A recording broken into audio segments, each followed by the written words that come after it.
Spinoza versus el pecado original, la culpa que nunca existió. ¿Alguna vez te has preguntado por qué sentimos culpa desde que nacemos? ¿Por qué las religiones insisten en que venimos al mundo ya manchados por un pecado que nunca cometimos? Y si te dijera que existe una forma completamente diferente de entender nuestra relación con lo divino, con la moral y con nosotros mismos. Te doy la bienvenida a este viaje filosófico donde exploraremos una de las confrontaciones más fascinantes en la historia del pensamiento: Spinoza contra el pecado original. Un duelo intelectual que, aunque sucedió hace casi 4 siglos, sigue siendo profundamente relevante para nuestras vidas hoy. Antes de continuar, me encantaría saber desde qué país nos estás viendo y qué hora es allá. Déjalo en los comentarios y así conocemos la diversidad de nuestra comunidad filosófica. Baruch Spinoza, un judío de origen portugués nacido en Ámsterdam, se atrevió a desafiar no solo a su propia comunidad religiosa, sino a todo el edificio conceptual del pensamiento judeo-cristiano, y lo pagó caro. Fue excomulgado, declarado hereje y condenado al ostracismo. Pero su pensamiento sobrevivió, y hoy, tal vez más que nunca, necesitamos revisitarlo. Si al final de este video crees que algún amigo o familiar podría beneficiarse de conocer estas ideas revolucionarias sobre la culpa y la libertad, no dudes en compartirlo, porque quizás la verdadera liberación comience por entender que la culpa con la que hemos cargado durante milenios simplemente nunca existió. El hereje y su época Ámsterdam del siglo XVII, el contexto judeo-cristiano. ¿Te has preguntado alguna vez cómo surge un pensamiento revolucionario? ¿Qué circunstancias históricas deben confluir para que alguien se atreva a romper con siglos de tradición? Para entender a Spinoza, debemos transportarnos al Ámsterdam del siglo XVII, una ciudad que respiraba comercio, prosperidad y cierta tolerancia inusual para la época. Una metrópoli que contrastaba fuertemente con el resto de Europa, donde la Inquisición y las guerras religiosas habían sembrado terror y muerte. Imagina una ciudad portuaria bulliciosa, con barcos que traían no solo mercancías de todo el mundo, sino también ideas, libros prohibidos, noticias de tierras lejanas. En este contexto, Ámsterdam se había convertido en refugio para muchos judíos sefardíes que huían de la persecución en la península ibérica. Entre ellos, los antepasados de Spinoza, quienes apenas una generación antes habían escapado de Portugal, donde vivían como cristianos nuevos, judíos forzados a convertirse. La comunidad judía de Ámsterdam era peculiar. Recién salidos de generaciones viviendo en secreto, practicando su judaísmo a escondidas bajo una fachada cristiana, estos judíos desarrollaron un fervor religioso especialmente intenso. Como si quisieran compensar décadas de ocultamiento, se volvieron particularmente estrictos y ortodoxos. Eran, paradójicamente, más conservadores que muchas comunidades judías que no habían sufrido la experiencia traumática de la conversión forzada. ¿Puedes imaginar la presión social en una comunidad así? La necesidad de demostrar constantemente tu adhesión a las normas, tu pureza doctrinal, tu rechazo a todo lo que pudiera sonar a herejía cristiana. Este fue el ambiente en que creció el joven Baruch. Mientras tanto, los Países Bajos experimentaban lo que algunos historiadores han llamado su siglo de oro. Después de liberarse del dominio español, habían establecido una república con niveles de libertad religiosa y de pensamiento inusuales para la época. No era una libertad completa como la entenderíamos hoy. Los católicos, por ejemplo, sufrían restricciones, pero comparada con la mayoría de Europa, donde la disidencia religiosa podía costarte la vida, era un oasis. En este ambiente floreció una cultura intelectual vibrante. René Descartes, el gran filósofo francés, había elegido los Países Bajos para vivir y publicar, precisamente por esta relativa libertad. Las universidades holandesas se habían convertido en centros de pensamiento científico moderno. Los libros circulaban con menos censura. Las discusiones filosóficas eran más abiertas. Sin embargo, no nos engañemos, seguía siendo el siglo XVII. La tolerancia tenía límites muy claros. La blasfemia seguía siendo un crimen. Cuestionar abiertamente la existencia de Dios o la autoridad de las Escrituras podía acarrear graves consecuencias. Las iglesias oficiales seguían teniendo enorme poder. Esta tensión constante entre una incipiente libertad intelectual y los fuertes límites del dogmatismo religioso definió el contexto en que Spinoza desarrollaría su pensamiento, una tensión que él mismo experimentaría de la manera más dramática posible. ¿Crees que habrías podido mantener tu libertad de pensamiento en un ambiente así, o habrías cedido a la presión de conformarte? Es una pregunta que todos deberíamos hacernos, porque aunque las circunstancias han cambiado, las presiones para aceptar las verdades establecidas siguen existiendo en nuestras sociedades. ¿Quién fue Baruch Spinoza? Como un joven, nacido en el seno de una comunidad profundamente religiosa, termina convirtiéndose en el filósofo más radical de su tiempo. La historia de Spinoza es tan fascinante como sus ideas. Baruch Spinoza nació en 1632 en el corazón de la comunidad judía sefardí de Ámsterdam. Su familia, de origen portugués, se dedicaba al comercio, una profesión común entre los judíos de la época, dadas las restricciones que enfrentaban para ejercer muchos otros oficios. El joven Baruch recibió la educación tradicional judía en la escuela de la comunidad, donde aprendió hebreo, estudió intensamente la Torá, el Talmud y los comentaristas medievales. Era un estudiante brillante y seguramente su comunidad esperaba grandes cosas de él. Quizás imaginaban que se convertiría en rabino, en un erudito de las Escrituras. Su familia esperaba que continuara con el negocio familiar. Nadie sospechaba que dentro de la mente de aquel joven estudioso ya estaban germinando ideas que sacudirían los cimientos del pensamiento religioso tradicional. ¿Qué llevó a Spinoza a cuestionar las creencias en las que fue educado? No lo sabemos con certeza, pero podemos reconstruir algunas influencias clave. Sabemos que aprendió latín, la lengua académica de la época, probablemente con un maestro libre pensador llamado Franciscus van den Enden. A través del latín, accedió al pensamiento filosófico y científico contemporáneo, incluyendo las obras de Descartes, que estaban revolucionando la filosofía europea. También sabemos que Ámsterdam era un centro de efervescencia intelectual donde circulaban ideas nuevas.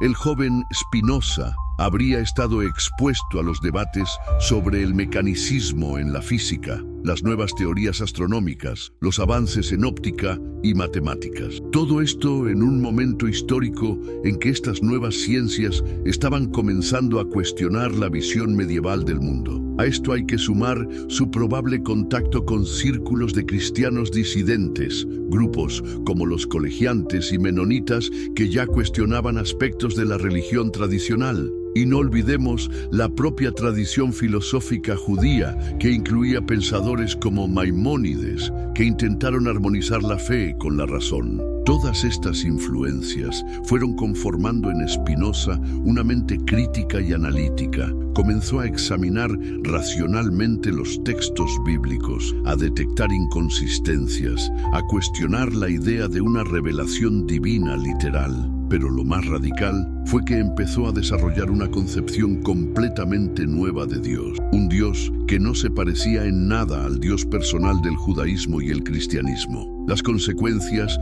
no tardaron en llegar. En 1656, con apenas 23 años, Spinoza fue sometido al cherem, la forma más severa de excomunión en la comunidad judía. Las palabras del decreto son escalofriantes. Por decreto de los ángeles y por orden de los santos, excomulgamos, expulsamos, maldecimos y denigramos a Baruch de Spinoza, con la excomunión con la que Josué excomulgó a Jericó, con la maldición con la que Eliseo maldijo a los niños y con todas las maldiciones escritas en la Torá. El documento acusa a Spinoza de horrendas herejías y actos monstruosos, aunque sin especificar cuáles. Le prohíbe toda comunicación con miembros de la comunidad. Nadie podía hablarle, escribirle, leerle, ayudarle o siquiera estar bajo el mismo techo que él. ¿Puedes imaginar lo que significa ser expulsado así de tu comunidad a los 23 años? Para un judío del siglo XVII,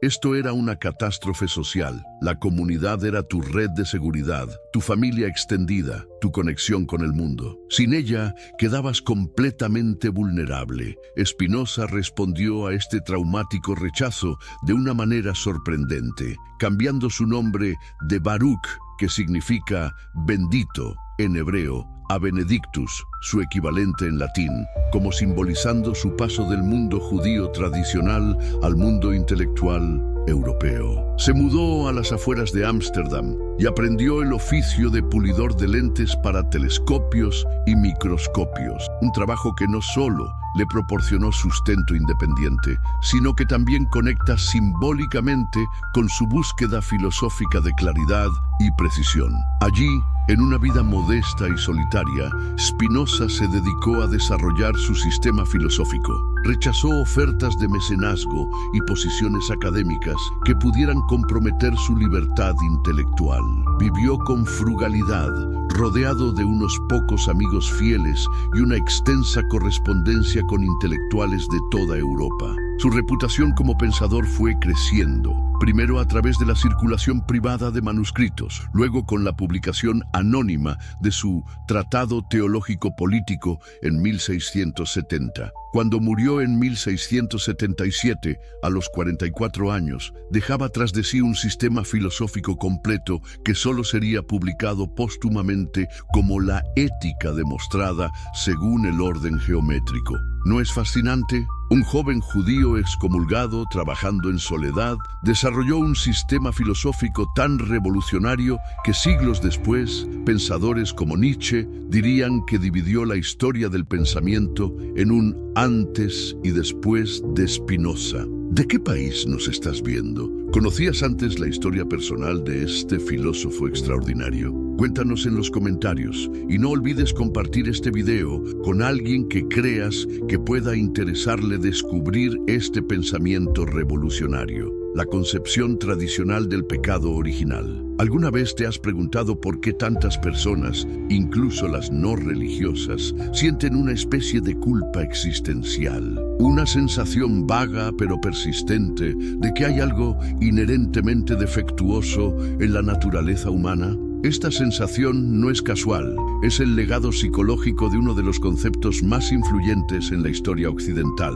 el pecado original. Para entender plenamente la revolución que representa el pensamiento de Spinoza, debemos primero comprender qué es exactamente este pecado original contra el que se revela. La historia es conocida. Según el Génesis, Dios creó a Adán y Eva y los colocó en el jardín del Edén, donde podían comer de todos los árboles, excepto del árbol del conocimiento del bien y del mal. Una serpiente tentó a Eva. Ella comió del fruto prohibido y se lo dio a Adán. Como castigo por esta desobediencia, Dios los expulsó del paraíso, condenó a la mujer a parir con dolor y al hombre a ganarse el pan con el sudor de su frente. Pero lo crucial es lo que viene después. Según la interpretación tradicional, este pecado no fue solo un error puntual de Adán y Eva, sino que alteró fundamentalmente la naturaleza humana. El pecado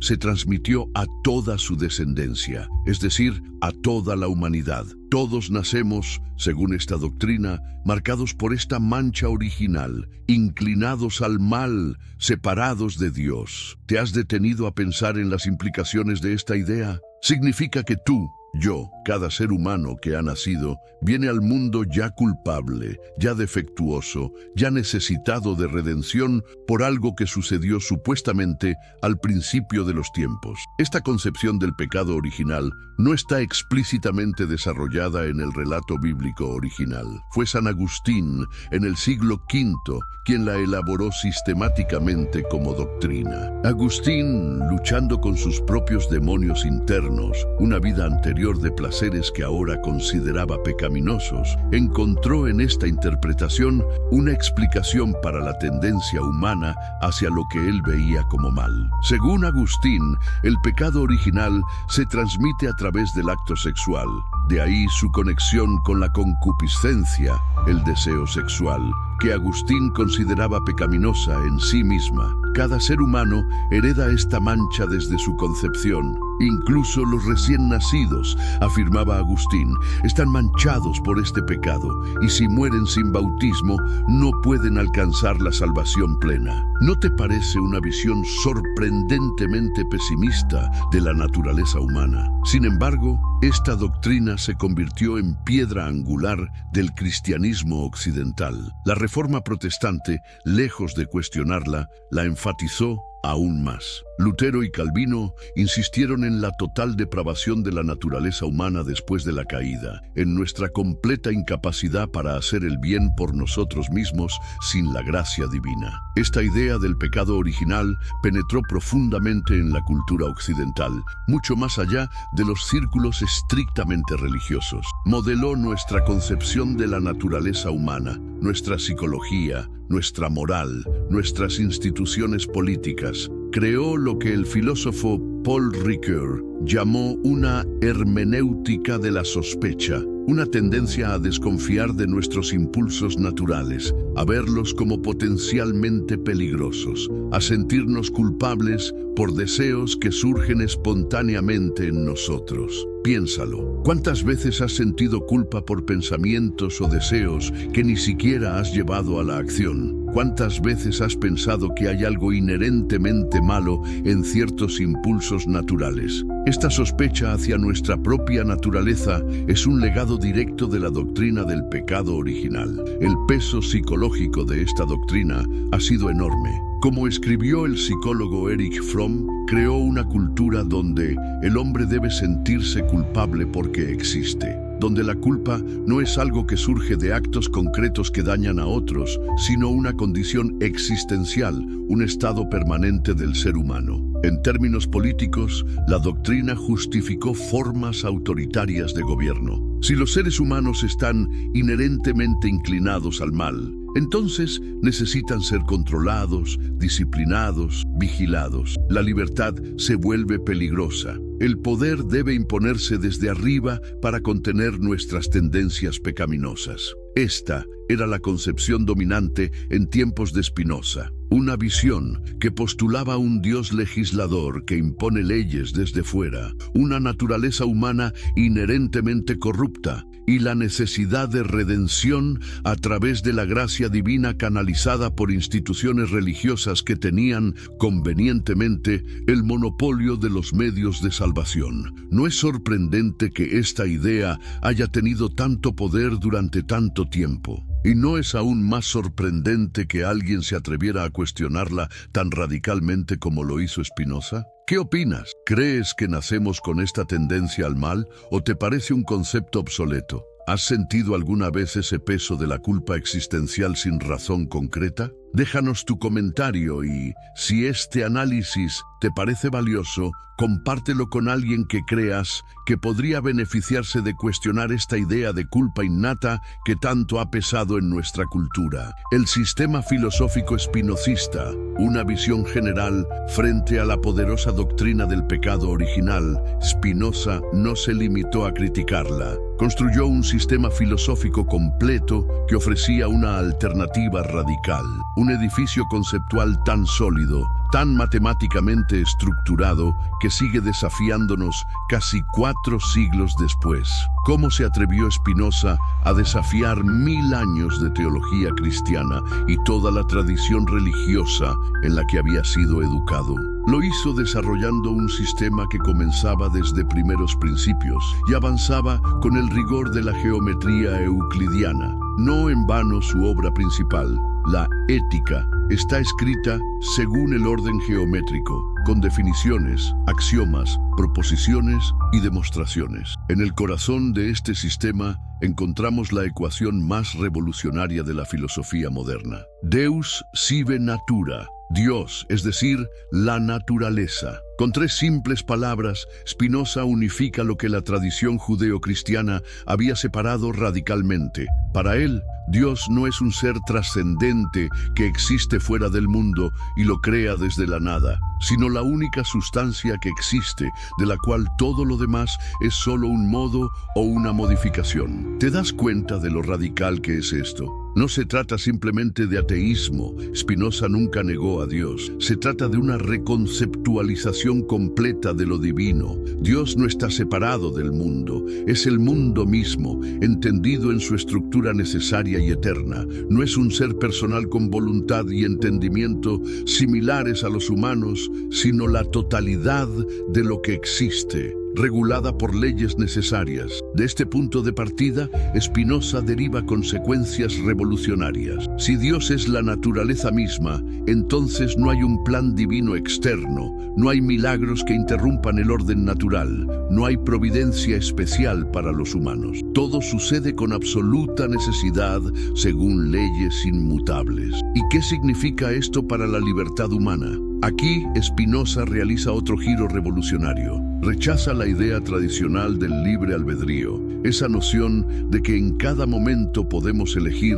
entre diferentes posibilidades. Para él, esto es una ilusión nacida de nuestra ignorancia de las causas que nos determinan. Todos nuestros pensamientos, deseos y acciones están determinados por causas previas, que a su vez están determinadas por otras causas en una cadena infinita. No elegimos libremente, simplemente no somos conscientes de todas las causas que nos llevan a actuar como actuamos. Como dice en una de sus frases más célebres, los hombres se creen libres simplemente porque son conscientes de sus acciones e ignorantes de las causas que las determinan. Pero entonces, ¿no hay libertad en absoluto? No exactamente. Para Spinoza, la verdadera libertad no consiste en una mítica capacidad de elección indeterminada, sino en actuar desde la necesidad de nuestra propia naturaleza, en vez de ser determinados por causas externas. Es la diferencia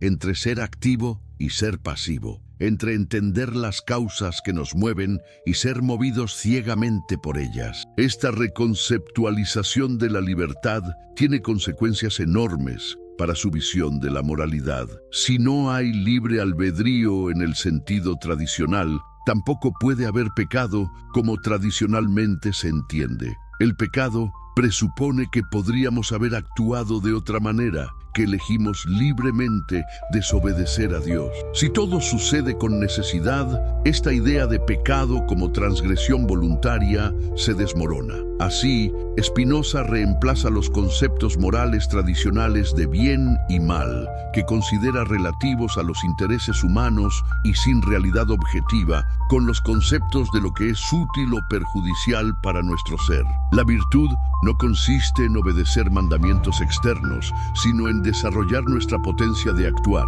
en preservar y mejorar nuestro ser. Lo más revolucionario de todo, para Spinoza, los afectos, emociones, no son pecados o debilidades, sino partes naturales y necesarias de la existencia humana. No debemos condenarlos moralmente o intentar suprimirlos por completo, como proponía la moral estoica, sino entenderlos racionalmente para no ser dominados por ellos. Este enfoque naturalista y determinista dinamita los fundamentos mismos de la doctrina del pecado original. Si todo lo que existe es parte de la naturaleza o Dios y todo sucede con necesidad, entonces no puede haber una caída desde un estado de gracia, ni una corrupción fundamental de la naturaleza humana, ni una culpa heredada de generación en generación.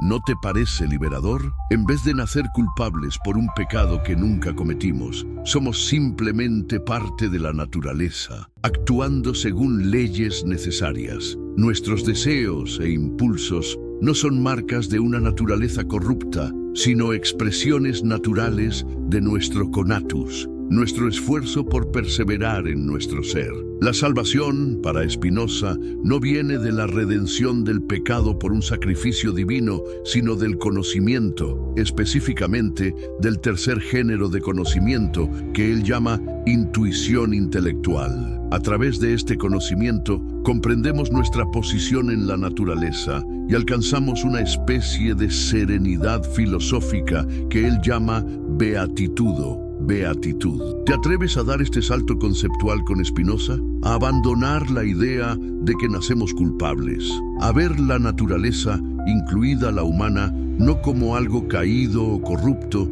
sino como la expresión necesaria de lo divino mismo. Si este enfoque te resuena, comparte este video con alguien que creas que podría beneficiarse de esta visión liberadora. Y cuéntanos en los comentarios, ¿desde qué país nos estás viendo? ¿Y qué aspectos del sistema espinosista te resultan más provocadores o liberadores? Dios repensado, la divinidad, según Spinoza, adiós al Dios antropomórfico. ¿Alguna vez has pensado en cómo imaginas a Dios? Si eres como la mayoría de las personas educadas en la tradición occidental, probablemente visualices un ser personal, una especie de superpadre cósmico con atributos humanos magnificados, omnisciente, omnipotente, supremamente bueno, pero también alguien que juzga, que se alegra, que se enoja, que castiga y recompensa. Un ser con emociones como las nuestras, solo que perfectas, con intelecto como el nuestro, solo que ilimitado, con voluntad como la nuestra, solo que omnipotente. Este Dios antropomórfico, es decir, con forma o atributos humanos, es precisamente lo que Spinoza consideraba el origen de la superstición y, en última instancia, de la doctrina del pecado original. Porque solo un Dios, concebido a imagen y semejanza del ser humano, podría ofenderse por nuestras acciones, juzgarnos moralmente, castigarnos por nuestras transgresiones y condenar a toda la humanidad por el error de nuestros supuestos primeros padres. Para Spinoza, esta concepción de Dios es fundamentalmente errónea. Surge de nuestra tendencia a proyectar nuestra propia psicología en el universo, a imaginar un cosmos que se preocupa por nosotros o que tiene propósitos similares a los nuestros. Es una forma de antropomorfismo, la atribución de características humanas a lo que no es humano, el bien y el mal reinterpretados. Spinoza contra los valores absolutos. ¿Alguna vez te has preguntado por qué seguimos atrapados en categorías morales rígidas que parecen generar más sufrimiento que libertad?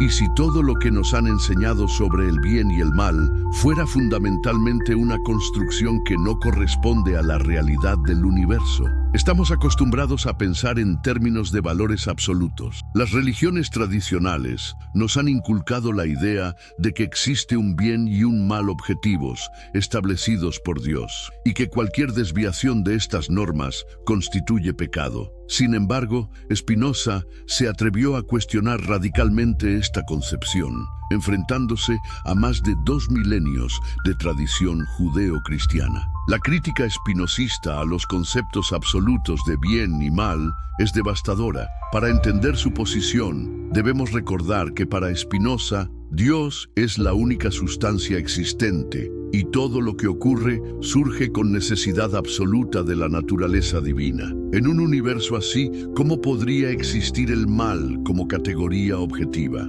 En su Ética, Spinoza escribe: en cuanto al bien y al mal, tampoco indican nada positivo en las cosas, consideradas en sí mismas, y no son otra cosa que modos de pensar, o nociones que formamos porque comparamos las cosas entre sí. ¿Te das cuenta de lo revolucionario que es esto? Spinoza está afirmando que el bien y el mal no son propiedades reales de las cosas, sino simplemente etiquetas que nosotros, los humanos, colocamos sobre ellas basándonos en comparaciones y en cómo nos afectan. Imagina por un momento una tormenta tropical. Desde la perspectiva humana puede ser mala porque destruye casas y causa sufrimiento. Pero desde la perspectiva del ecosistema completo, simplemente es un evento natural necesario que distribuye agua y energía. La tormenta en sí misma no es ni buena ni mala, simplemente es. Los juicios morales que le aplicamos surgen de nuestra perspectiva limitada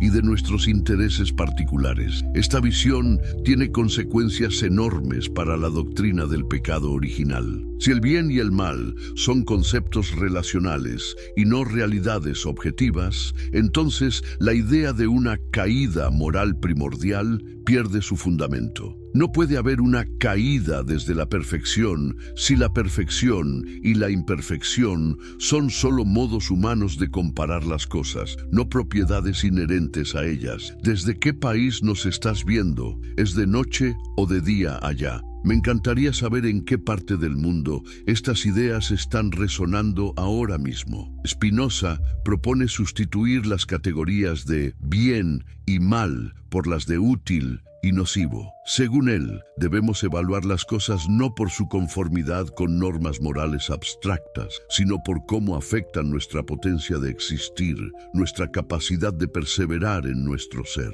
Así, lo que llamamos bueno es lo que aumenta nuestra potencia vital, lo que nos permite ser más activos y menos pasivos. Lo malo es simplemente lo que disminuye esta potencia, lo que nos vuelve más débiles y sometidos a causas externas. Esta concepción elimina el juicio moral absoluto y lo reemplaza con una evaluación pragmática. Esta acción, objeto o idea, aumenta o disminuye mi capacidad de actuar y florecer como ser humano. El pecado original, en este marco conceptual, no tiene sentido.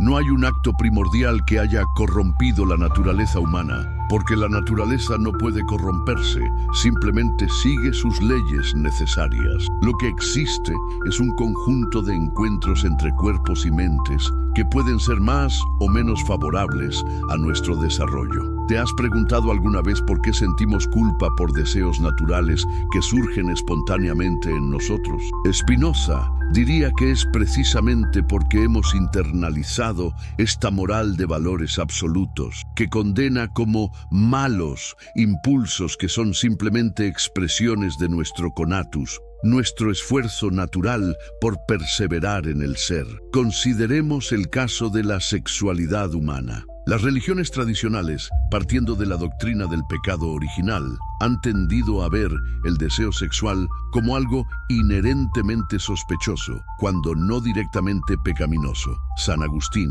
el arquitecto principal de la doctrina del pecado original, llegó a ver en la concupiscencia, el deseo sexual, la prueba misma de nuestra naturaleza caída. Spinoza nos ofrece una perspectiva completamente diferente. El deseo sexual no es ni bueno ni malo en sí mismo, es simplemente una expresión de nuestro conatus, de nuestro impulso natural por perseverar en el ser.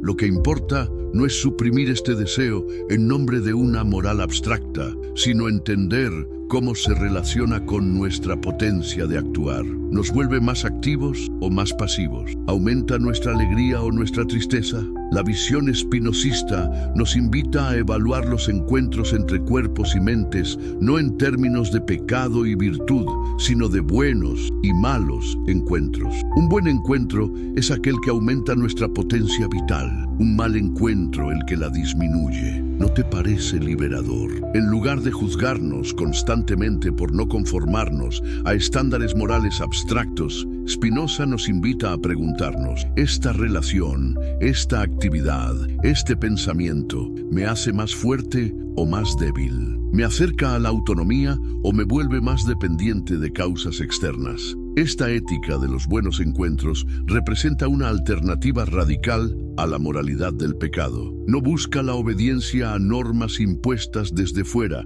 sino el desarrollo de nuestra capacidad para comprender y afirmar nuestra propia naturaleza. En vez de ver la alegría como sospechosa, actitud frecuente en tradiciones religiosas que desconfían del placer como posible tentación, Spinoza la coloca en el centro de su ética. La alegría es el afecto que corresponde al aumento de nuestra potencia de actuar.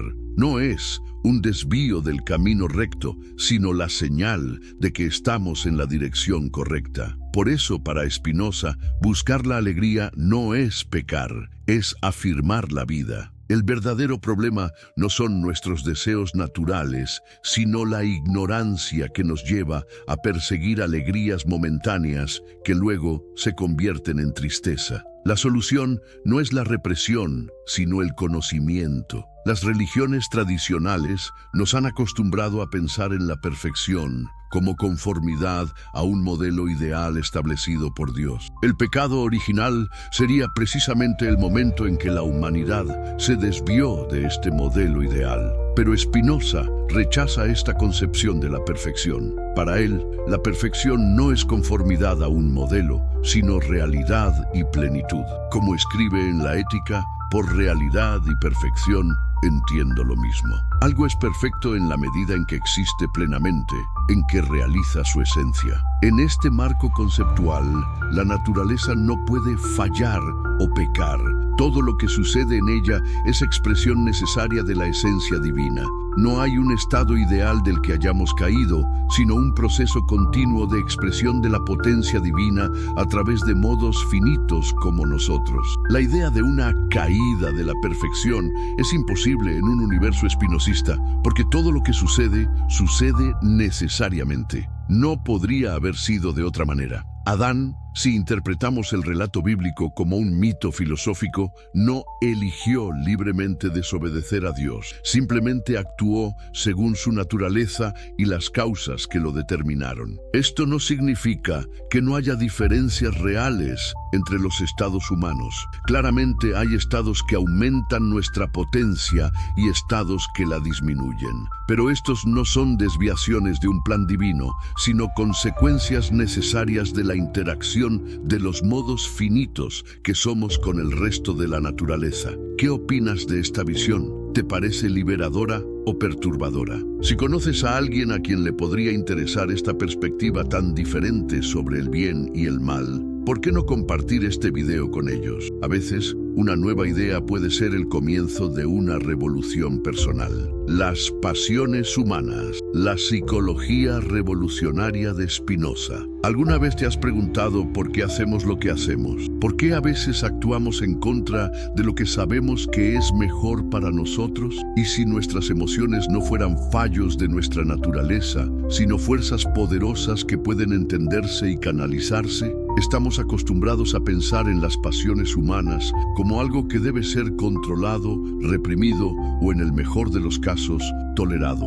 La tradición cristiana, especialmente después de San Agustín, las ha visto como manifestaciones de nuestra naturaleza caída, como señales del pecado original que llevamos dentro. Spinoza revoluciona completamente esta visión. Para él, las pasiones humanas no son aberraciones ni signos de corrupción moral, sino fenómenos naturales que pueden ser comprendidos con la misma precisión que los fenómenos físicos. Trataré de las acciones humanas y los apetitos como si fuera cuestión de líneas, planos y cuerpos, escribe en la introducción a la tercera parte de su Ética. ¿Te imaginas el impacto de esta perspectiva? En lugar de juzgar moralmente nuestras emociones y deseos, Spinoza nos invita a estudiarlos como estudiaríamos cualquier otro fenómeno natural, no con desprecio o culpa, sino con curiosidad científica y filosófica. En el corazón de la psicología espinosista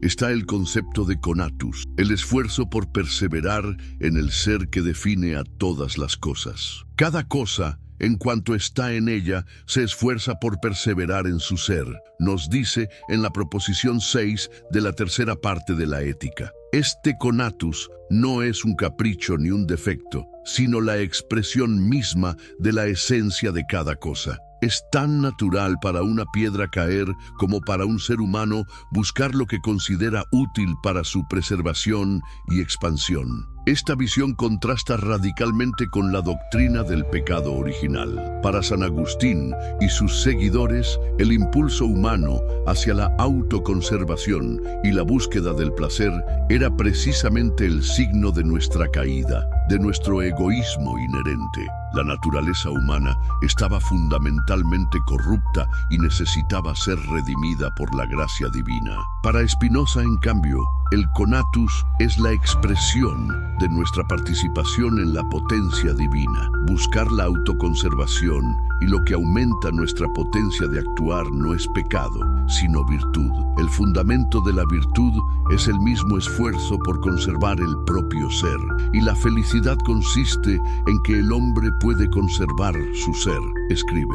¿No te parece liberador? En lugar de ver la autoafirmación como una forma de egoísmo pecaminoso, Spinoza la reconoce como la base misma de la virtud. No existe un conflicto esencial entre buscar nuestro propio bien y el bien de los demás. porque al entender verdaderamente nuestra naturaleza, comprendemos que nuestro mayor bien es la vida en comunidad con otros seres humanos. Me gustaría saber desde qué país nos estás viendo y a qué hora es por allá. Siempre es fascinante ver cómo estas ideas se expanden por todo el mundo, traspasando fronteras y zonas horarias. Spinoza desarrolla una teoría de los afectos que reemplaza la concepción tradicional de las pasiones como pecados. Para él, hay tres afectos primarios: deseo, alegría y tristeza.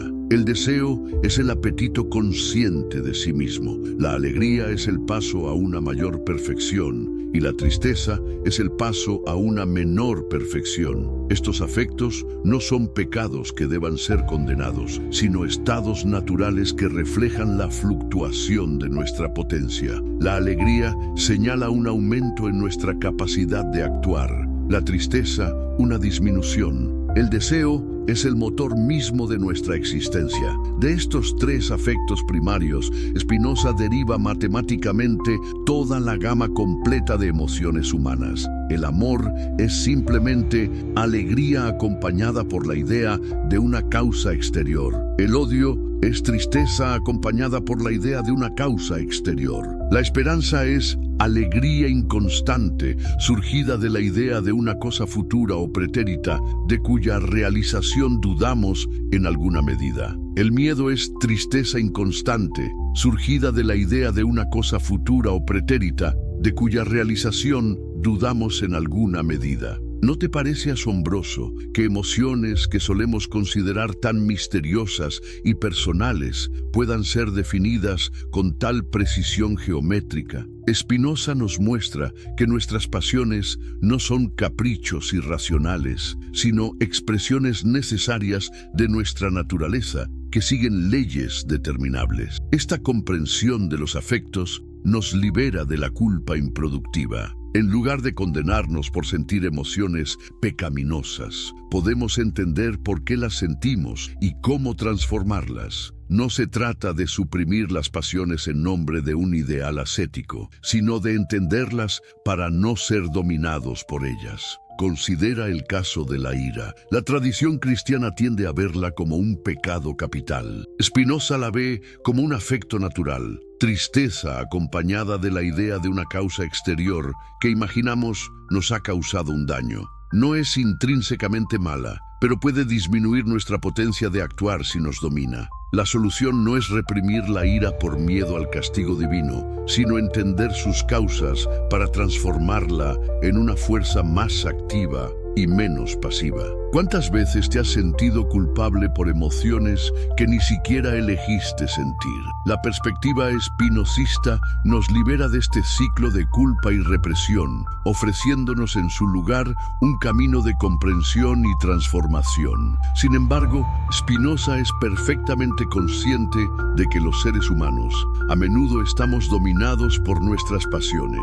A esto lo llama servidumbre, un estado en que somos pasivos ante causas externas, actuando no desde nuestra propia naturaleza, sino como meros engranajes en la cadena causal del mundo. El hombre que está sujeto a los afectos no es autónomo, sino que está bajo el dominio de la fortuna, cuyo poder sobre él es tal que a menudo se ve obligado, aun viendo lo que es mejor para él, a seguir lo que es peor. Escribe en el prefacio a la cuarta parte de la Ética. Esta descripción de la condición humana puede parecer similar a la visión agustiniana de la naturaleza caída. Pero hay una diferencia crucial. Para Spinoza, esta servidumbre no es resultado de un pecado original, sino de nuestra posición como modos finitos en un universo infinito. No es una falla moral, sino una condición ontológica que puede ser parcialmente superada mediante el conocimiento. Spinoza identifica el papel de la imaginación y las ideas inadecuadas en esta servidumbre. Formamos ideas confusas y parciales sobre las cosas que nos afectan, y esto nos lleva a estar a merced de causas externas. Imaginamos que las cosas son buenas o malas en sí mismas, cuando en realidad estos juicios reflejan cómo nos afectan. Por ejemplo, imaginamos que alguien nos ha insultado porque es una mala persona que nos odia, cuando en realidad su comportamiento está determinado por una compleja red de causas que incluye sus propias pasiones, circunstancias y experiencias previas. Aquí Spinoza introduce una distinción crucial entre acciones y pasiones. Somos pasivos cuando somos determinados por causas externas que comprendemos solo parcialmente. Somos activos cuando somos la causa adecuada de nuestros actos, es decir, cuando actuamos desde un conocimiento claro y distinto. La diferencia entre la servidumbre espinosista y el pecado original cristiano es profunda. El pecado original postula una corrupción moral inherente que solo puede ser redimida por la gracia divina. La servidumbre espinosista es una condición natural que puede ser transformada progresivamente mediante el conocimiento. No necesitamos ser salvados por una intervención supernatural. Podemos liberarnos mediante la comprensión de nuestra propia naturaleza y la del mundo. Para Spinoza, la alternativa a la culpa no es la permisividad, sino la comprensión. Un afecto que es una pasión deja de ser una pasión tan pronto como formamos de él una idea clara y distinta. Nos dice en la proposición 3 de la quinta parte de la Ética. No se trata de condenar nuestras pasiones, ni de entregarles las riendas de nuestra vida, sino de entenderlas para transformarlas. Al comprender la necesidad de nuestras pasiones, el hecho de que surgen necesariamente de causas determinadas, podemos distanciarnos de ellas y comenzar a ser más activos que pasivos. ¿Te parece que esta perspectiva podría ayudar a alguien que conoces? ¿Un amigo? ¿Un familiar? Que quizás esté luchando con sentimientos de culpa o vergüenza por sus emociones. Si es así, no dudes en compartir este video con ellos. A veces, una nueva forma de ver las cosas puede ser el comienzo de una transformación profunda. Spinoza nos ofrece un camino hacia lo que llama beatitud o felicidad suprema. No se trata de una recompensa en el más allá por haber obedecido mandamientos divinos, sino de un estado alcanzable en esta vida mediante el conocimiento. Este camino implica una transición gradual desde la pasividad hacia la actividad. A medida que comprendemos más claramente las causas de nuestros afectos, estos pierden su poder sobre nosotros. Comenzamos a actuar desde nuestra propia naturaleza en lugar de ser sacudidos por causas externas. El punto culminante de este camino es lo que Spinoza llama amor intellectualis Dei, el amor intelectual a Dios naturaleza. No se trata de un amor sentimental hacia un ser personal, sino de una comprensión tan profunda del orden necesario del universo que produce en nosotros un sentimiento de alegría serena y constante. Este amor intelectual a Dios se acompaña de lo que Spinoza llama el conocimiento de tercer género, o intuición intelectual. Este conocimiento nos permite comprender las cosas desde la perspectiva de la eternidad, sub specie aeternitatis. Vemos cada cosa particular como una expresión necesaria de la sustancia divina, y esta visión nos libera del miedo, la culpa y la tristeza. La beatitud spinozista sustituye así a la salvación religiosa basada en el perdón del pecado. No necesitamos ser perdonados porque no hay un pecado original que nos marque desde el nacimiento. Lo que necesitamos es conocimiento. Un conocimiento que nos permita ser causa adecuada de nuestras acciones en lugar de juguetes de las pasiones. La felicidad no es el premio de la virtud, sino la virtud misma, escribe Spinoza en la última proposición de la Ética. No tenemos que esperar a una recompensa futura por haber reprimido nuestros deseos pecaminosos. La propia comprensión de nuestra naturaleza y la del mundo constituye la felicidad suprema. ¿No es esta una visión mucho más liberadora y afirmativa que la del pecado original? En lugar de concebir la vida moral como una lucha constante contra una naturaleza corrupta, Spinoza la ve como un despliegue progresivo de nuestra potencia, una afirmación cada vez más plena de nuestra participación en lo divino. La crítica a la religión revelada. Desmontando los mitos. ¿Alguna vez te has preguntado por qué las religiones insisten tanto en el miedo, la culpa y el castigo? ¿Por qué el Dios que presentan parece tan similar a un monarca absoluto, exigiendo obediencia bajo amenaza de tormentos eternos? ¿Y si estos elementos no fueran parte esencial de la religión, sino adiciones humanas, demasiado humanas? Spinoza fue uno de los primeros pensadores modernos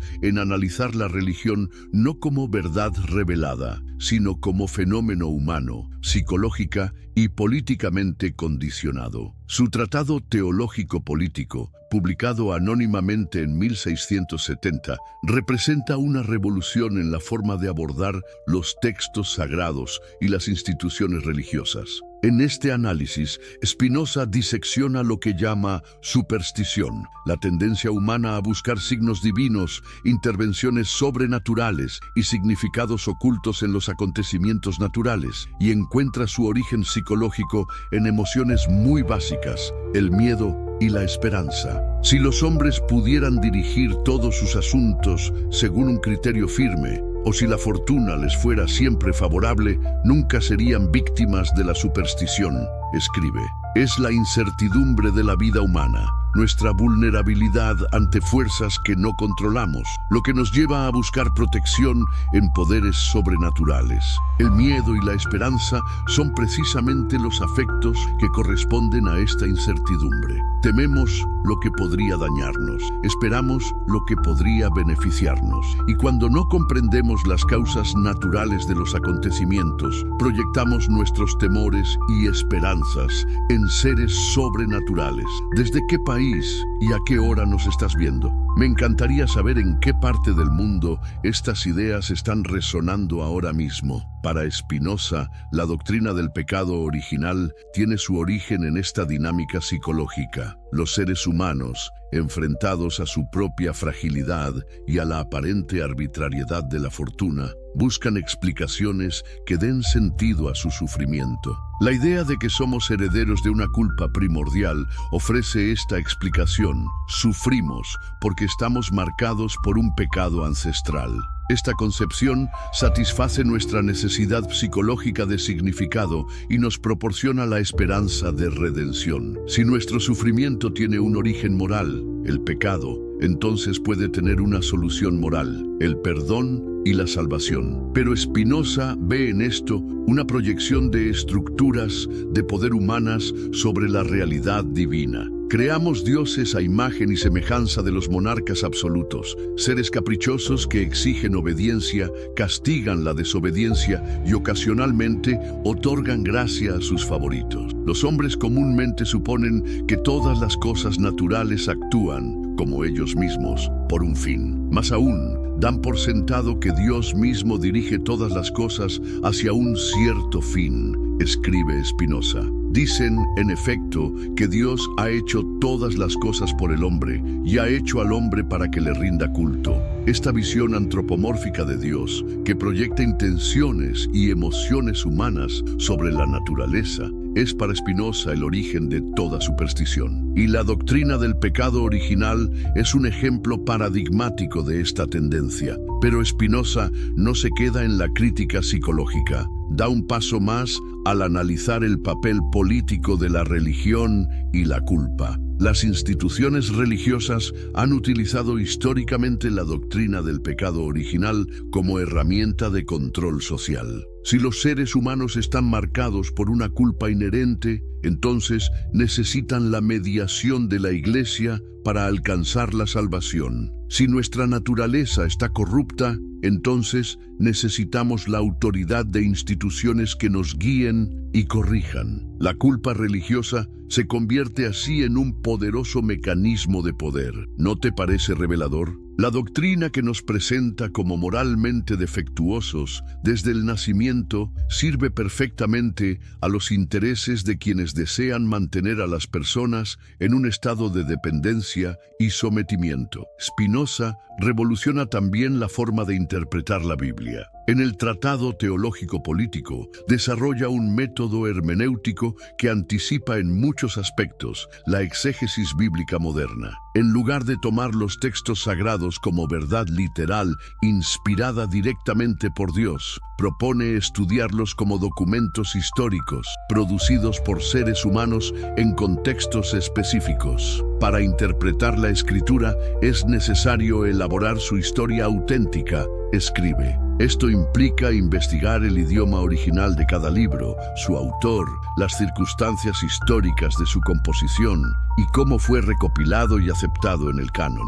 Este enfoque historicista desacraliza los textos bíblicos. Ya no son la palabra inmutable de Dios, sino productos culturales que reflejan las concepciones, necesidades y limitaciones de sus autores humanos. Esto no significa que carezcan de valor, sino que deben ser interpretados en su contexto histórico. La interpretación espinosista del relato de Adán y Eva en el Génesis es particularmente reveladora. Para él, no se trata de un relato histórico sobre el origen del mal en el mundo, sino de una alegoría ética que utiliza un lenguaje adaptado a la comprensión del pueblo. Moisés, como legislador político, necesitaba un relato que justificara sus leyes y las hiciera accesibles a un pueblo sin formación filosófica. La historia de la caída cumple esta función. Explica el origen del mal y la necesidad de obediencia en términos que el pueblo podía entender.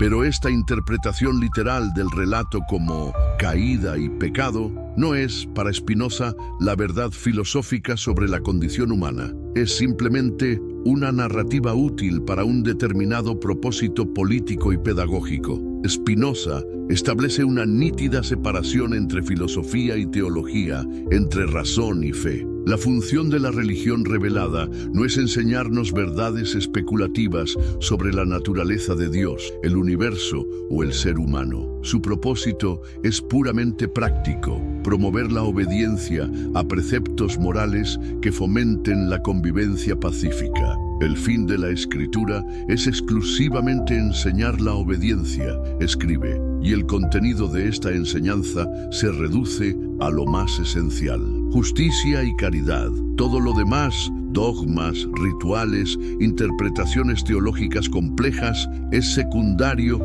y muchas veces contraproducente. Esta separación entre filosofía y teología permite a Spinoza desmitificar las narrativas de caída y redención. Estas no son verdades metafísicas sobre la condición humana, sino relatos que buscan fomentar determinadas actitudes prácticas: humildad, arrepentimiento, gratitud, obediencia. La verdadera religión no necesita dogmas complejos ni jerarquías eclesiásticas que medien entre Dios y los seres humanos. Solo requiere la práctica de la justicia y la caridad, algo que está al alcance de todos, independientemente de su conocimiento teológico. En este sentido, Spinoza reconoce en Jesús un filósofo moral extraordinario que entendió esta esencia de la religión mejor que nadie. Cristo no vino a expiar ningún pecado original, sino a enseñar un camino ético universal que trasciende las particularidades rituales del judaísmo. Cristo fue enviado no para conservar el Estado y promulgar leyes, sino para enseñar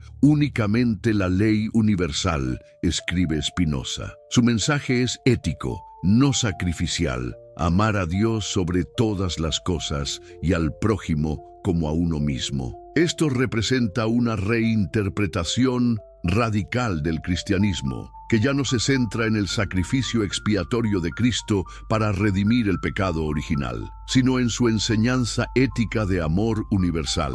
¿Te parece que esta visión más sencilla y directa de la religión podría hablar a más personas hoy? Si conoces a alguien que podría beneficiarse de esta perspectiva liberadora, ¿por qué no compartir este video con ellos? Con un análisis así, no es sorprendente que Spinoza fuera excomulgado. Su sistema filosófico amenazaba directamente el poder de las instituciones religiosas. Al eliminar el pecado original, eliminaba la necesidad de redención. Al reducir la religión a ética práctica, eliminaba la necesidad de mediación sacerdotal.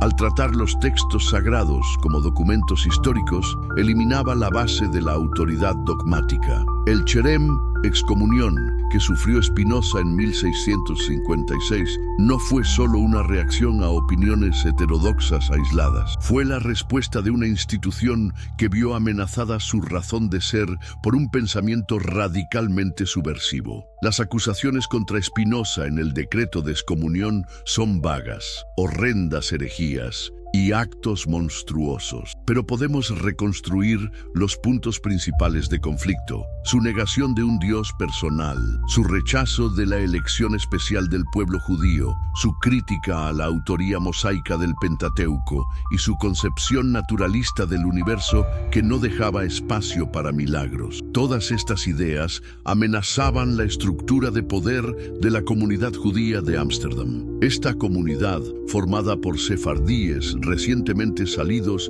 de la experiencia traumática de conversión forzada en la península ibérica, se aferraba con especial fervor a la ortodoxia como signo de identidad recuperada. El legado de Spinoza, influencias y críticas. ¿Alguna vez te has preguntado cómo un filósofo excomulgado, viviendo en soledad y puliendo lentes para ganarse la vida, pudo tener un impacto tan profundo en la historia del pensamiento occidental? El caso de Spinoza es verdaderamente extraordinario. Sus ideas, consideradas heréticas en su tiempo, sembraron las semillas que germinarían en algunos de los movimientos más importantes de los siglos siguientes. ¿Desde qué país nos estás viendo? ¿Es de día o de noche en tu región? Déjalo en los comentarios para conocer la diversidad de nuestra comunidad filosófica. Y si estas ideas te están resonando, no olvides compartir este video con alguien que creas que podría beneficiarse de este conocimiento liberador.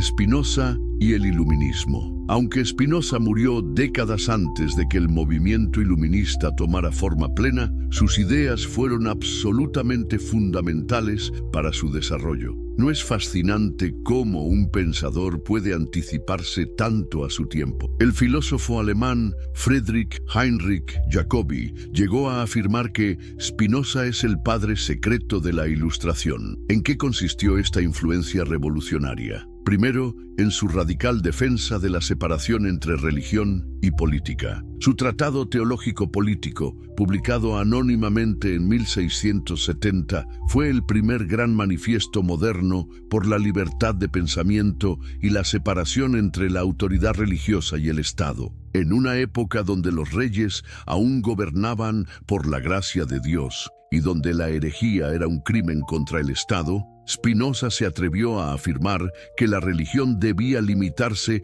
a predicar la justicia y la caridad, mientras que la política debía basarse en principios racionales para beneficio común. Esta visión fue semilla directa para pensadores como Locke, Voltaire y Montesquieu, quienes desarrollarían las bases filosóficas de la separación Iglesia-Estado que ahora consideramos fundamental para la democracia moderna. ¿Te has detenido a pensar cuán revolucionaria era esta idea en el siglo XVII?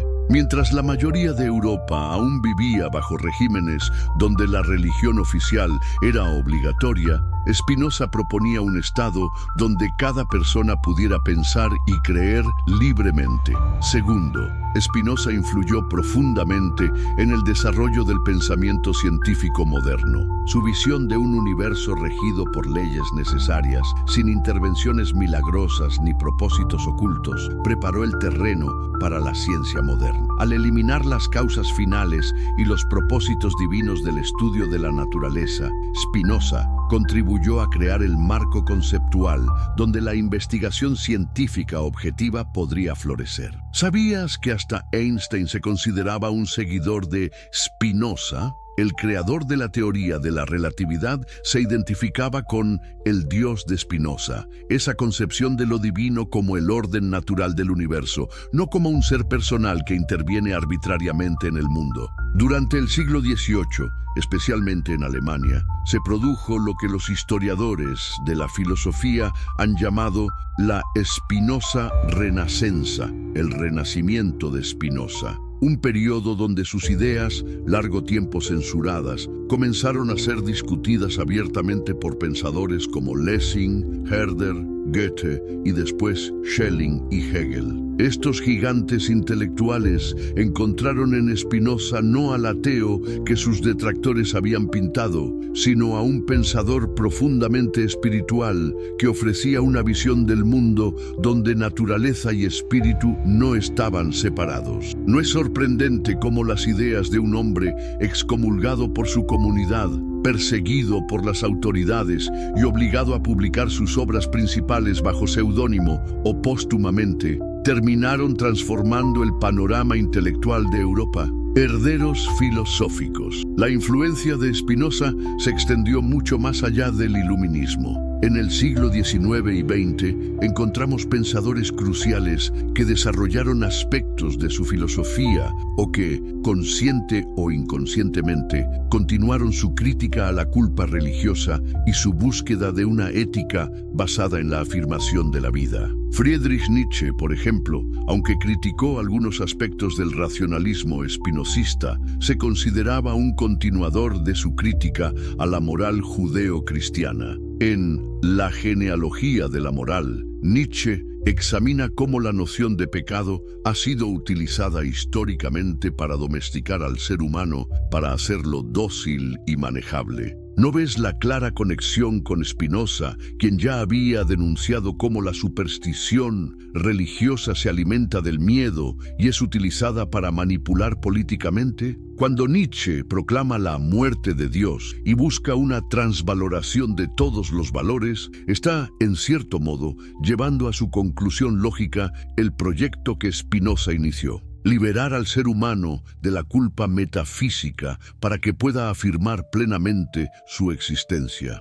Sigmund Freud, el padre del psicoanálisis, también tiene sorprendentes paralelos con Spinoza, aunque rara vez lo cite directamente. Su análisis de cómo la religión funciona como una neurosis colectiva, de cómo interiorizamos figuras de autoridad en forma de superyo que nos castiga y nos hace sentir culpables por nuestros deseos naturales. ¿No recuerda acaso a la crítica espinosista de cómo proyectamos nuestra psicología en Dios y luego nos sentimos culpables ante esta proyección? Cuando Freud habla del malestar en la cultura, está describiendo, en términos psicológicos, lo que Spinoza ya había diagnosticado filosóficamente: el conflicto entre nuestros impulsos naturales y las restricciones que la sociedad y la religión les imponen, generando una cultura de la culpa. Karl Marx, por su parte, desarrolló la crítica a la alienación religiosa que ya encontramos en Spinoza. Para Marx,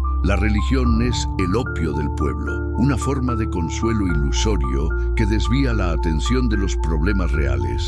En su análisis de cómo las estructuras económicas determinan la conciencia humana, Marx está aplicando, en cierto modo, el determinismo espinosista al ámbito social y económico. ¿Y qué decir de la impresionante Spinoza renacenza del siglo XX? Filósofos como Gilles Deleuze encontraron en Spinoza no solo un precursor histórico, sino un pensador plenamente contemporáneo, cuyas ideas sobre el cuerpo, el deseo y la potencia vital resonaban profundamente con las inquietudes de la filosofía postestructuralista. Deleuze vio en Spinoza al filósofo de la inmanencia pura, al pensador que no subordina la vida a valores trascendentes, sino que evalúa los modos de existencia según su potencia inmanente. En obras como Spinoza, Filosofía práctica, Deleuze presenta a Spinoza como un pensador revolucionario cuya ética de la alegría y la afirmación contrasta radicalmente con las morales de la obligación y la culpa. ¿No te parece extraordinario que un filósofo del siglo XVII siga siendo tan relevante, tan actual para algunos de los pensadores más influyentes de nuestra era? Críticas teológicas y filosóficas. Por supuesto, un pensamiento tan radical como el de Spinoza no podría existir sin generar fuertes reacciones en contra. Desde el momento de su excomunión hasta el día de hoy, su filosofía ha enfrentado críticas tanto desde perspectivas religiosas como filosóficas. Las refutaciones teológicas al sistema espinosista han sido abundantes y predecibles. Judíos, cristianos y musulmanes ortodoxos han rechazado su identificación de Dios con la naturaleza, lo que perciben como panteísmo o ateísmo disfrazado, su negación de la creación del mundo, su rechazo del libre albedrío, su cuestionamiento de la revelación literal y su interpretación histórica de los textos sagrados. Para el pensamiento religioso tradicional, la mayor herejía de Spinoza es precisamente su eliminación del Dios personal, providente y juez moral, sin el cual conceptos como pecado, redención y salvación pierden su sentido. ¿Cómo podría haber pecado original si no hay un Dios trascendente que juzgue moralmente nuestras acciones? ¿Cómo podría haber culpa metafísica en un universo donde todo sucede con necesidad absoluta? Pero las críticas a Spinoza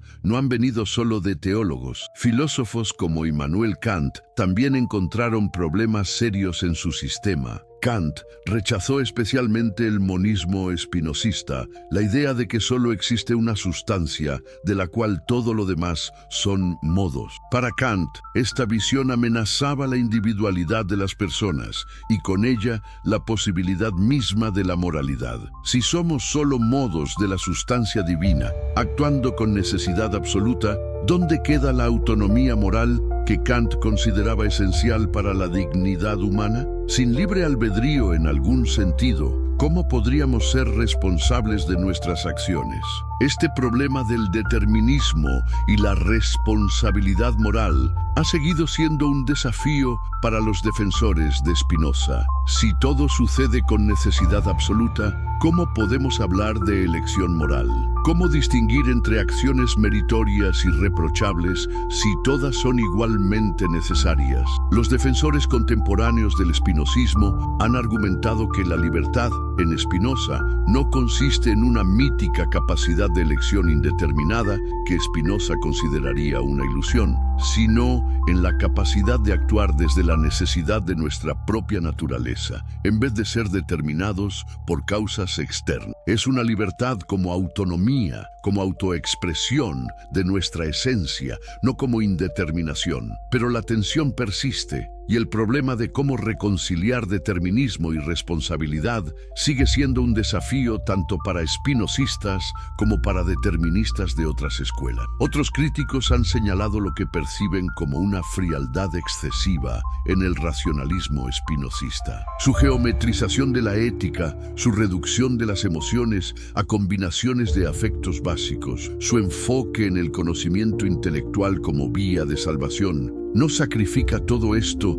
la riqueza y complejidad de la experiencia humana en el altar de la claridad conceptual? ¿Es realmente posible o deseable enfrentar nuestras pasiones más intensas con la actitud desapegada de un geómetra estudiando un teorema? No hay dimensiones de la existencia humana que escapan a este enfoque racionalista. Estas críticas nos recuerdan que, por brillante que sea, el sistema espinosista no es perfecto ni definitivo. Como toda gran filosofía, debe ser abordado críticamente, tomando lo valioso y reconociendo sus limitaciones.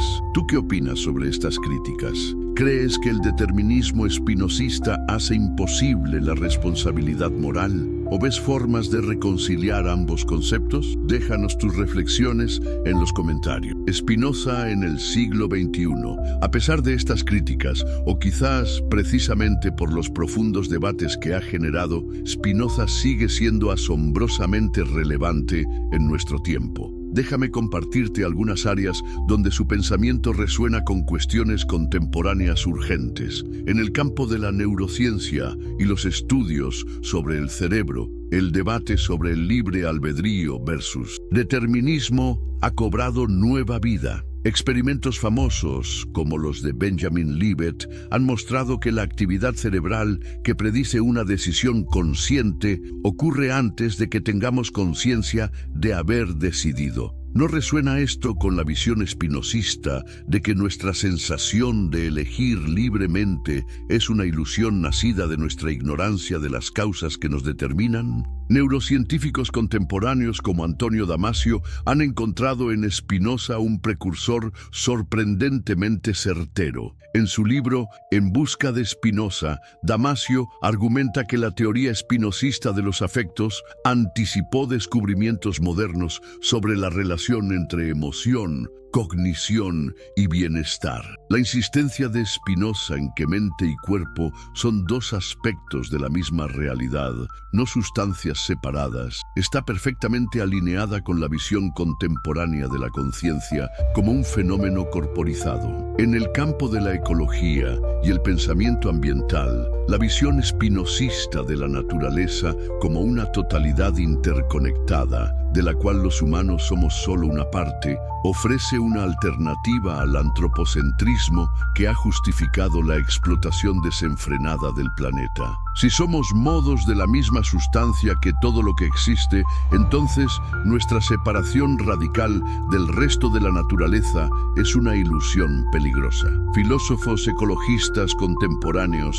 han encontrado en Spinoza una base para una ética ambiental que no necesita apelar a valores trascendentes, sino que deriva del reconocimiento de nuestra interdependencia con toda la red de la vida. ¿No es esto exactamente lo que necesitamos en tiempos de crisis climática? En el ámbito de la ética secular, Spinoza ofrece algo que muchos buscan desesperadamente: una base para la moralidad que no depende de mandamientos divinos o amenazas de castigo sobrenatural. Su ética, basada en la comprensión racional de lo que verdaderamente contribuye a nuestro florecimiento como seres humanos, responde a la pregunta: ¿cómo podemos ser buenos sin Dios?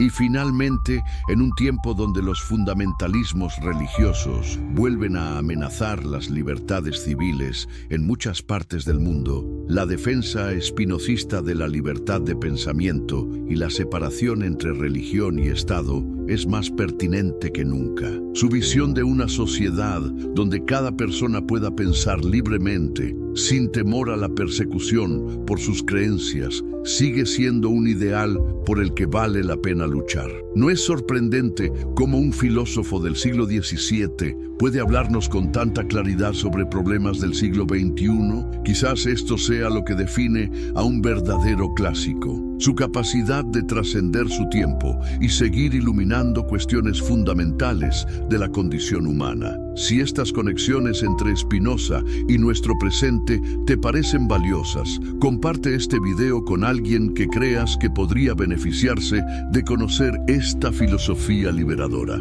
Y cuéntanos en los comentarios, ¿en qué otros aspectos de nuestra realidad contemporánea ves la relevancia del pensamiento spinozista? Viviendo sin culpa. Implicaciones prácticas. Hasta ahora hemos explorado el sistema filosófico de Spinoza y su crítica radical al concepto del pecado original. Pero, ¿qué significa todo esto para nuestras vidas cotidianas? ¿Cómo podría transformar nuestra existencia el abandonar la idea de una culpa inherente a nuestra naturaleza? En esta parte exploraremos las implicaciones prácticas de la filosofía espinosista para la psicología, la ética, la espiritualidad y la vida social. Porque, como dijo el propio Spinoza, no estudiamos la naturaleza para admirarla como espectadores, sino para usarla como instrumento. Su filosofía no está destinada a ser meramente contemplada, sino vivida. ¿Desde qué rincón del mundo nos sigues y has experimentado personalmente el peso de la culpa religiosa en tu vida? Comparte tu experiencia en los comentarios, y si este contenido te resulta valioso, no dudes en compartirlo con alguien que creas que podría beneficiarse de estas ideas liberadoras.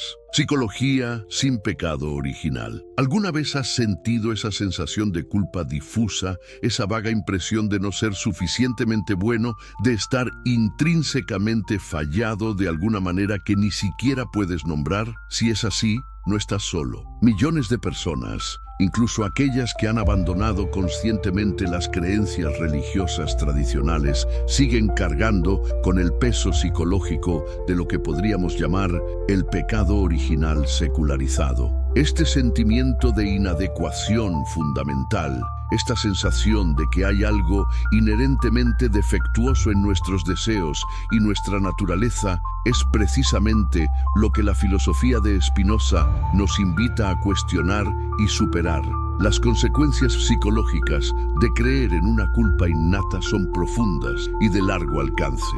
Esta creencia fomenta lo que los psicólogos modernos llaman vergüenza tóxica, no un arrepentimiento saludable por acciones específicas que han dañado a otros, sino un sentimiento global de ser defectuoso como persona. Esta vergüenza tóxica está en la raíz de numerosos problemas psicológicos: baja autoestima, depresión, ansiedad, perfeccionismo destructivo, adicciones como forma de escape. ¿No es liberador el mensaje espinosista de que nuestros deseos e impulsos no son marcas de una naturaleza corrupta, sino expresiones naturales de nuestro conatus, nuestro esfuerzo por perseverar en nuestro ser?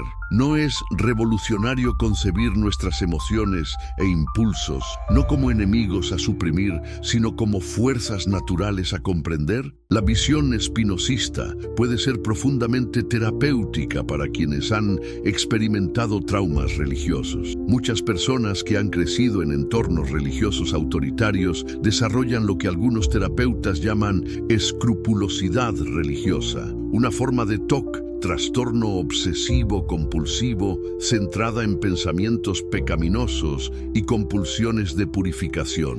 Esta condición puede ser debilitante, convirtiendo la vida interior en un campo de batalla constante. El enfoque espinosista, que nos invita a entender nuestros pensamientos y deseos como efectos necesarios de causas previas, en vez de como manifestaciones de una naturaleza corrupta, ofrece una vía de escape de este ciclo de autotortura. No se trata de permitirlo todo en un sentido libertino, sino de reemplazar el juicio moral con la comprensión causal, el autocastigo con el autoconocimiento. Este enfoque resuena sorprendentemente con terapias contemporáneas como la terapia de aceptación y compromiso, que nos enseña a observar nuestros pensamientos sin identificarnos completamente con ellos y sin juzgarlos moralmente. También conecta con la mindfulness moderna, que promueve una atención plena y no juiciosa a nuestra experiencia presente. La autodeterminación que Spinoza propone como alternativa a la obediencia por miedo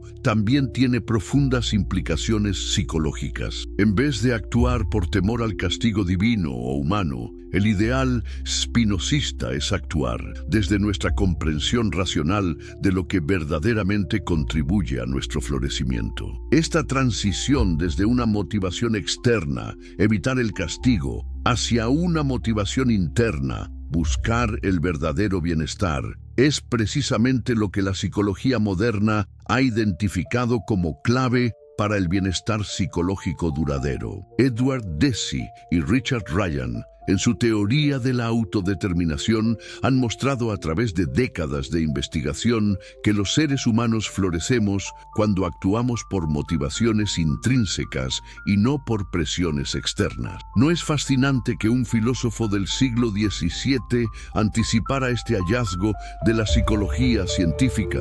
Construir autoestima sin el peso de la culpa ancestral es quizás uno de los mayores regalos que la filosofía espinosista puede ofrecernos. Si no nacemos manchados por un pecado primordial, si nuestra naturaleza no está inherentemente corrupta, entonces podemos relacionarnos con nosotros mismos desde la aceptación fundamental, buscando mejorar no desde el rechazo de lo que somos, sino desde la afirmación de nuestro potencial. ¿Cómo ha afectado la idea del pecado original o la culpa religiosa a tu propia psicología? ¿Has encontrado formas de liberarte de este peso? Comparte tu experiencia en los comentarios, pues tus reflexiones podrían ayudar a otros en su propio camino hacia la libertad psicológica. Ética sin mandamientos. Si rechazamos la idea del pecado original y con ella la noción de que la moralidad consiste en obedecer mandamientos divinos para expiar nuestra culpa innata, ¿qué queda de la ética? ¿Cómo distinguir entre lo bueno y lo malo si no hay un legislador cósmico dictando reglas desde el cielo? La respuesta de Spinoza es clara y revolucionaria. La moralidad no necesita anclarse en la obediencia a leyes externas, sino que puede derivarse racionalmente de nuestra comprensión de la naturaleza humana y de lo que verdaderamente contribuye a nuestro florecimiento individual y colectivo. En la ética de Spinoza, lo bueno no es lo que un Dios personal ordena, sino lo que sabemos, por experiencia y razón, que aumenta nuestra potencia de actuar, nuestra capacidad de perseverar en nuestro ser y desarrollar nuestras capacidades. Lo malo no es lo que viola un mandamiento abstracto, sino lo que disminuye esta potencia vital, lo que nos hace menos capaces, menos libres, menos nosotros mismos. ¿No es refrescante esta perspectiva? En vez de una moralidad basada en el miedo al castigo y la esperanza de recompensa, Spinoza propone una ética basada en la comprensión racional de lo que realmente nos conviene como seres humanos. Esta diferencia entre lo que podríamos llamar una moralidad punitiva, basada en castigos y recompensas, y una ética afirmativa, basada en el conocimiento de lo que verdaderamente contribuye al florecimiento humano, tiene profundas implicaciones prácticas. La moralidad punitiva tiende a generar personalidades divididas, conflictuadas internamente, donde una parte de nosotros desea y otra condena ese deseo. Esta división interna produce lo que Nietzsche llamaría después mala conciencia, un estado psicológico donde nos castigamos a nosotros mismos por deseos que sentimos como ajenos a nuestro verdadero yo. La ética afirmativa espinosista, en cambio, busca la integración de nuestra personalidad. No se trata de suprimir deseos malos, sino de entender cómo surgen, qué necesidades legítimas expresan y cómo podemos satisfacer esas necesidades de formas que genuinamente contribuyan a nuestro bienestar y el de otros. Por ejemplo, ante impulsos agresivos, la moral punitiva tradicional simplemente condenaría y ordenaría su supresión. No debes sentir ira. La ética espinosista, en cambio, nos invitaría a comprender las causas de esa ira, a ver cómo surge de circunstancias específicas y de ideas inadecuadas sobre esas circunstancias, y a transformarla a través de una comprensión más adecuada de sus causas. ¿Puedes ver cuán diferente sería vivir según estos dos enfoques?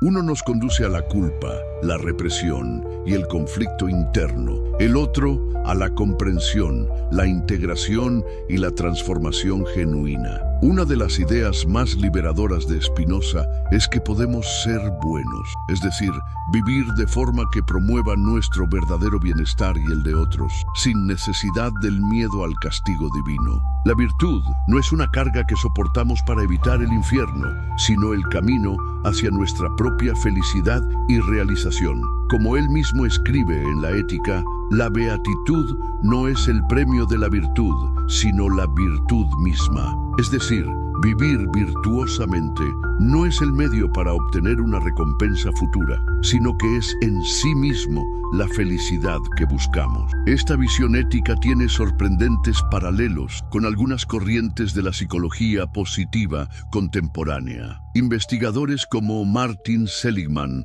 han mostrado que las personas más felices no son las que persiguen el placer egoísta a toda costa, sino las que viven vidas con sentido, desarrollan sus fortalezas de carácter y cultivan relaciones significativas con otros. La virtud, en este sentido científico moderno, realmente conduce a la felicidad, exactamente como Spinoza propuso hace más de 3 siglos. ¿No es asombroso que un filósofo del siglo XVII anticipara lo que la ciencia psicológica confirmaría siglos después? ¿Y tú, cómo concibes la relación entre moralidad y felicidad? ¿Crees que es posible construir una ética sólida sin apelar a mandamientos divinos o castigos sobrenaturales? Comparte tus reflexiones en los comentarios. Espiritualidad naturalizada. Una de las acusaciones más comunes contra Spinoza por parte de sus críticos religiosos es que su filosofía, al identificar a Dios con la naturaleza, elimina toda posibilidad de experiencia espiritual genuina. Sin un Dios personal que nos ame y nos juzgue, sin milagros que interrumpan el orden natural, sin una providencia especial que guíe nuestras vidas, No queda reducida la existencia humana a un frío mecanicismo sin sentido ni dimensión sagrada. La respuesta de Spinoza y sus seguidores modernos es un rotundo no. Lo que la filosofía espinosista ofrece no es la eliminación de la espiritualidad, sino su transformación, lo que podríamos llamar una espiritualidad naturalizada. Para Spinoza, la más alta forma de conocimiento, lo que él llama el tercer género de conocimiento o intuición intelectual, no es un frío cálculo desapasionado, sino una forma de contemplación que tiene cualidades genuinamente espirituales. Es una visión de las cosas bajo la perspectiva de la eternidad, subespecie aeternitatis, una comprensión intuitiva de cómo cada cosa particular se conecta con la totalidad de la naturaleza o Dios. Este conocimiento produce lo que Spinoza llama amor intellectualis Dei, el amor intelectual a Dios naturaleza. No se trata del amor a un ser personal que nos ama de vuelta, sino de un profundo sentimiento de conexión con el todo del que formamos parte, una serena alegría que surge de comprender nuestra posición en la infinita red causal que es la realidad. ¿No resuena esto con lo que muchas tradiciones espirituales han descrito como iluminación o despertar? La disolución del ego separado en una conciencia más amplia, la percepción directa de la interconexión de todas las cosas, el sentimiento de unidad con el todo. Estos son temas recurrentes en la mística de diversas tradiciones, desde el budismo zen hasta los místicos cristianos como el maestro Eckhart, quien, no por casualidad, fue también acusado de herejía por su visión poco ortodoxa de lo divino. La diferencia es que Spinoza nos ofrece un camino hacia esta experiencia que no requiere dogmas sobrenaturales, que es compatible con nuestra comprensión científica del mundo, que no nos pide sacrificar el intelecto en aras de la fe. Esta espiritualidad naturalizada encuentra expresión práctica en lo que podríamos llamar la contemplación de la naturaleza como experiencia espiritual. Cuando observamos la intrincada belleza de un ecosistema, la majestuosidad de un cielo estrellado, o incluso la elegante precisión de una ecuación matemática que describe leyes fundamentales del universo, podemos experimentar ese sentimiento de asombro y reverencia que tradicionalmente se asocia con lo religioso. Einstein, quien como mencionamos se consideraba un seguidor del Dios de Spinoza, describió esta experiencia así: la experiencia más hermosa que podemos tener es la misteriosa. Es la emoción fundamental que está en la cuna del verdadero arte y la verdadera ciencia. Aquel que no puede maravillarse ni sentirse arrobado está prácticamente muerto, como una vela apagada. ¿No es esto una forma de espiritualidad, aunque no se base en creencias sobrenaturales? Una reverencia ante el misterio de la existencia, un profundo sentimiento de conexión con algo más grande que nosotros, una experiencia de trascendencia en la inmanencia. Otro aspecto crucial de esta espiritualidad spinozista es que el amor a la verdad reemplaza al amor al dogma. Para Spinoza, buscar la verdad con honestidad intelectual, sin permitir que en nuestros deseos o miedos distorsionen nuestra percepción, es en sí mismo un acto espiritual. Cuando amamos la verdad más que nuestro confort intelectual, cuando estamos dispuestos a abandonar creencias queridas si la evidencia lo requiere, estamos practicando una forma de apertura mental que tiene cualidades genuinamente espirituales. Este amor a la verdad es muy diferente del dogmatismo religioso que insiste en creencias fijas a pesar de la evidencia contraria. Como escribió Spinoza, no es necesario que lo verdadero se adapte a nosotros. Nosotros debemos adaptarnos a lo verdadero. ¿Has experimentado alguna vez esa sensación de asombro y conexión al contemplar la naturaleza o al comprender una verdad profunda? Si es así, según la visión spinozista, has tenido una experiencia genuinamente espiritual, sin necesidad de recurrir a lo sobrenatural. ¿No es liberador saber que la espiritualidad no requiere abandonar la razón, sino profundizarla hasta el punto donde se convierte en intuición directa de la interconexión de todas las cosas?